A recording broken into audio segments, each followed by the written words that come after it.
Alright, so in this series of videos, I'm going to walk you through Python programming. Now, over the years, I've sat through many programming courses, some a lot better than others, but most of them, they just give you so much garbage that you can't focus on what you need to know. So this video here, or this series of videos, is intended to give you a no-nonsense way of learning programming from the ground up. Of course, we do have to go through some things that may seem a little boring at first, but once you start putting them into your code, you'll see that they are needed. And a lot of those are the things that you need to code, like your different operators, like your mathematical operators, logic operators, and things like that. So before I go on, if you're a little bit more advanced, because this is going to be some very basics, then you may want to go over to edx.org. If you're not signed up already, sign up. It's a great place to learn computer science. And this particular course here is out of Python. The guy's not too bad. My favorite course and my favorite instructor is David Malin out of Harvard. And this guy, like I said, is out of MIT. So anyways, if you get over here to this course and we go down, you'll see that part of it is downloading Python and getting motivated. And if we click on this plus button and click on the setting up your coding environment, brings you to this page and takes you to the official Anaconda website, which I'm already on over here. So if you click on that, it brings you here and it installs everything that you need to get started coding. Or I should say coding in Python. So the installation will work on Windows, Mac OS, Linux. There's a few more down there. You can click on it down here or you can click on it up here. Once you get to the page, and I'm using Windows, a Windows 64-bit, you just click on the download Anaconda installer. And depending on what browser you're using, you may get an indication down here that it's downloading, or up here. And of course, which operating system you're using is going to make a difference too. When it's downloaded though in Windows, it'll probably be in your download folder, and you just double click on it and run it and just set it for all the defaults.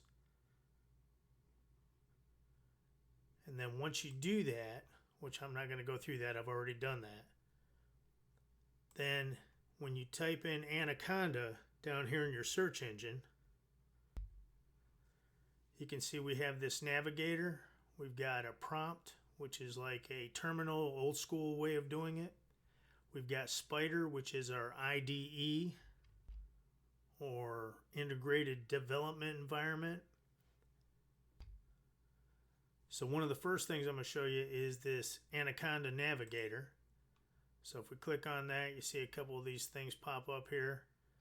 Then you get this green circle, initializing. Takes a minute or two to get up, and then we'll have all these different tools that we can use, such as RStudio, PowerShell prompt. What else do we have in here? Visual Studio Code, or Spider, which we're going to be using. So you can launch it from here, or quit this, go down here and just type in Spider, and that's SPYDER. And then if I click on that, it'll bring me into my IDE. And this is where you can run code. We'll have a terminal. We'll have a place where we can store files and type in code for files and run them. And it looks something like this here. Of course, I've got mine set up to display a bigger font. And it'll be a smaller font when you first get it. couple other things that you need to know. It may have you do a couple of updates. When I downloaded mine, I had to update Spider and I had to update the Navigator. And once again, you just click on the buttons to run through it and update them. Alright, so that's it for setup. Oh, one more thing actually. When you do it, you need to go up here to Tools, Preferences,